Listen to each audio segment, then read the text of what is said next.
same old. Everything is, well, I don't want to say the same old stuff, man. We just came off a battle. That was pretty dope.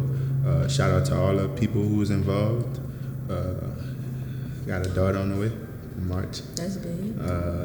We dropping a lot of good music. New videos coming out. All right. So, speaking of music, you just dropped a new song called Laila's Parents. Laila's Parents. Yeah. Okay. Laila's Parents. So, like, where did you get your motivation for that? Like, to write that song? Yeah. How did that come about? Pregnant women. Nah, serious. It was kind of like, all right, my child's mom was pregnant. Before she got pregnant, my child's mom, first of all, her name is Aria Meauxnay. I call her my child's mom. She hate when I say that, though.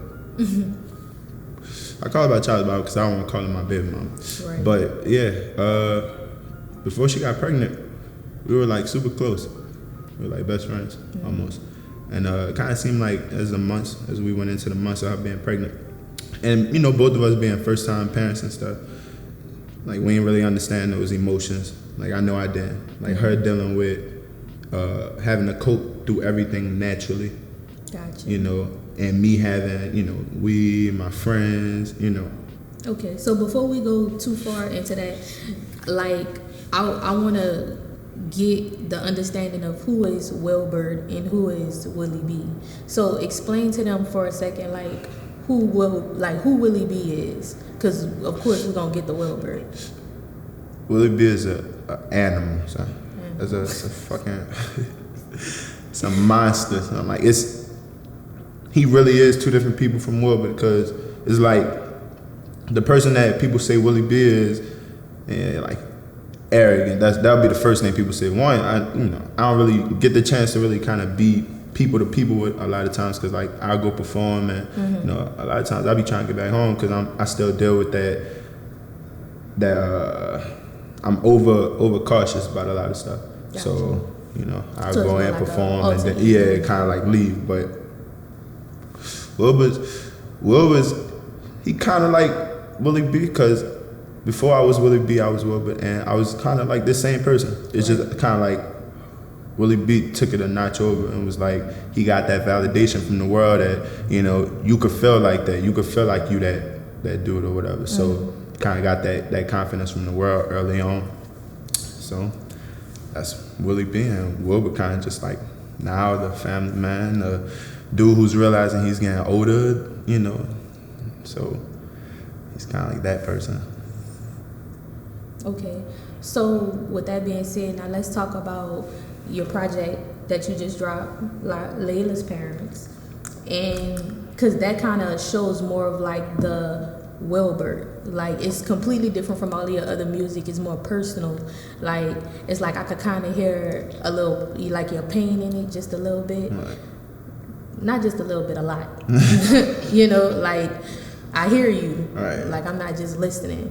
So like, what was your writing process actually just going through that? Like you said pregnant women. So like, how was it? Like, oh, like I said, she was my friend. We were really cool. We did everything together before the whole pregnancy situation.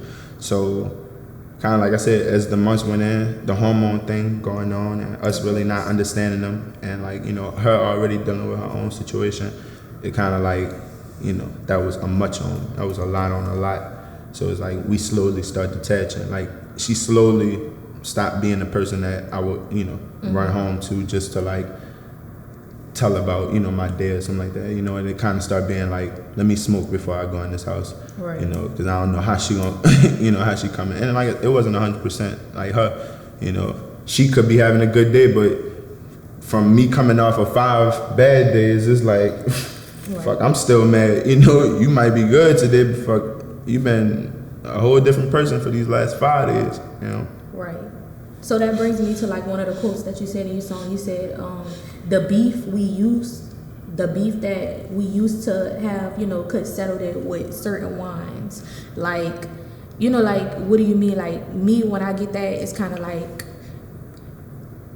how you said y'all used to be friends. Like, people don't realize how things change over time. Like, 1 second we just getting together, we could just talk out our problems, no problem. Then it's like as we go into the relationship, we can't even stand and look at each other when we get into an argument. That's most like how it went. It was more like before, like I said, before the pregnancy thing, like we used to could talk about certain, we'll like grab a bottle of wine and we'll sit in the house. She'll probably start singing and stuff, you know, because she's a singer and a poet.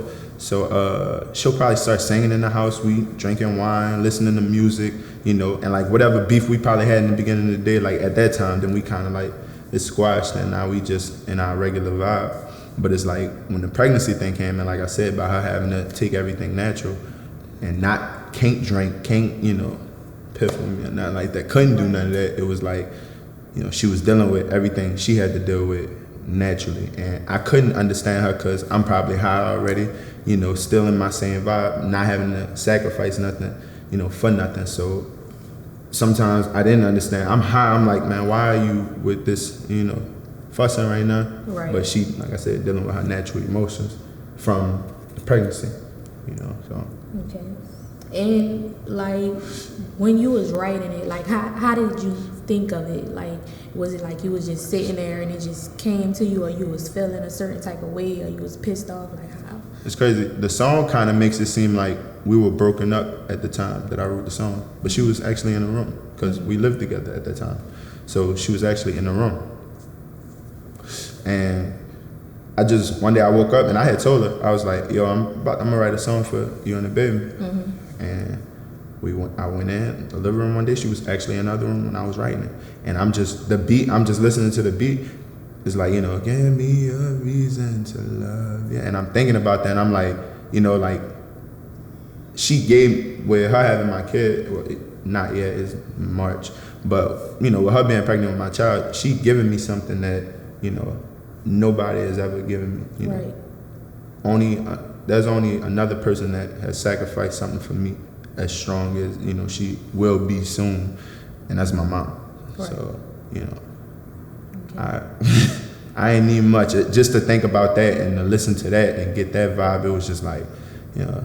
So, and then with the situations going on around us, it's like you just write down what's going on. So before, like, recording a song, did you ever like recite the song to her while y'all was together? Oh, hey, it's crazy though, cause we ain't never really be on that. People always think that because I'm a poet and she's a poet and I'm a rapper and she's a singer and stuff, that we sit in the house and we be on it. Nah, like at one point before she got pregnant, we was doing shows back to back to back to back to back. So like we get home, man, we just be chilling. Like we don't be wanting to. You know, so work is work. Yeah, so like she didn't even know that the song was. She just knew that was a song that I was writing for. Right. Yeah. So how was it recording the song, like recording an actual song in the studio? Like how was that experience? Bunch of weed. So me, my friends, so the whole Sinners group, we get in the studio, and I told them. I'm like, yo, I'm about to write a song. I had wrote a song for her already, and it was like, all right, let's go. So we started recording, and originally, she wasn't even in the song. Mm-hmm. As far as, that's her poem that's, you know, being recited in the background. Mm-hmm. She wasn't in it originally. It was just the song. Mm-hmm. And then I was like, yo, let's put, you know, a part of her poetry in the song. And it just blended so well with what I was talking about and what she was talking about, because she talked about, you know, things like depression and stuff in that poem and stuff, like things that she dealt with. Mm-hmm. So like I said, we matching all this on top of each other. You got depression, you got, you know, pregnancy emotions, you got everyday emotions from damn, yo, my life was just this way and now it's this way, you know, all of that blended in one, you know, made it technically, like I said, what it was between us. Right. And what did you mean when you said in your song, you said, before we go, it's going to be harder to mend. Like, it's like as long as we go, it's going to be harder to mend. Like, yeah, like, if we was to keep in the path that we was on, you got to look at it. Before that happened, like, before we actually broke up, I had broken my hand, mm-hmm. you know, from punching the door, mm-hmm. you know, because of, like, an argument between us, whatever. So I figured the more we, you know, was together, the more we decided to still be in the same space. Like, if we ever did want to come back further down the line, too much gonna happen by then. Because at this time, it's getting to the point of, like, somebody got hurt out this physically. Right. You know, even though it was based on me, like, I did that to myself, it was still like somebody got hurt out this. You know, so. But how do you think she felt with, like, her pregnancies and her emotions? Like, you know, like, of course, you know how you felt, but just looking and probably just knowing her, like, how did you think you felt? Like, when you look in her eyes, what did you see? Like, pain, hurt, like? From her, from the whole pregnancy situation? Yeah. Oh, man, hell yeah. Yo, like, a lot changed for her. Like, a lot changed for her. Like, her having the energy to even want to do it, throwing up every single thing that touched her stomach. Like, literally going days, you know, in the hospital because of dehydration, going through severe dehydration and stuff. This was like every other week, you know, early on. From the beginning to where we at now, she's still throwing up, still barely walking, you know. So I know she had to be in a lot of pain, not just physically, but emotionally as well, because we was going through what we was going through. So you got hurting physically and not hurting emotionally. Yeah, that take a toll on anybody, I say. Okay, so I just have to ask, so is it like, did the problem start before the pregnancy, or did it just start during the pregnancy?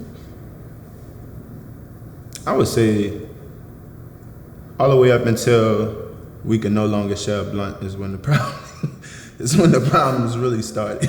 when we can no longer physically, like, share, you know, that moment. Not saying that our relationship was based around that, you know, because we went many times where we didn't, you know, do that together. But, like, whenever we can no longer share that and she could get her, you know, her emotions out that she going through that, yeah, it's kind of, so I would say, like, a couple weeks after finding out she was pregnant, that's when it kind of, like, everything was kind of like,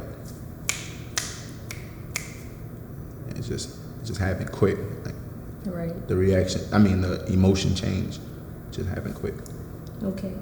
And you also said entitled people trying to live out life, they say it's meant and I should make you my wife. Like, yeah. Are you trying to say, like, people, I feel like that kind of says, like, people who outside looking in. Like, you trying to tell me what I should do. Like, you know. But it's the entitled people, not to cut you off. It's the entitled people. So, like, the ones who actually got a voice. It's not like, you know, regular Joe Blow nigga you see in the street. It's like people who you really mesh with, who if they say go, you gonna go. Right. So that's why I say entitled people that we know, you know, they trying to live in our life, but it's not on my side. Right. You know, they say it's wrong and I should make you my wife, but I just, you know, gotta think twice. Right. I'm gonna do it on my terms. You know, right? So it's like she had her party, you know, that thought of me the way that they thought of me. Now, granted, I don't fault them 100% because somebody had to fuel that fire. Of course, they don't know me. They never been around me, you know. So she got, you know, they view of me, this, you know, this monster. But I think what kept me dealing with the whole situation is that I was secure enough right here. Was like, but you know, right? You know what's up. Yeah, but see, that is kind of like a problem because, like, a lot of people listen to their friends. Like, they'll go to, like, you know, their friends or like their mamas or something like that, and it's like you have all these different voices and opinions in your head. It's like, you know it's right, but it's like your mind and your heart and all that is different. But I say other people's voices, that's cool. That's cool, because sometimes you need to vent to somebody. You need to be like, yo, man, fuck, like this going on, blah, blah. But, you know, y'all supposed to also have that loyalty and respect within each other to know that this between here. Right. You know, and one day I might be like this about my dude today, but tomorrow, this may be he may have made me the happiest person in my life, you know?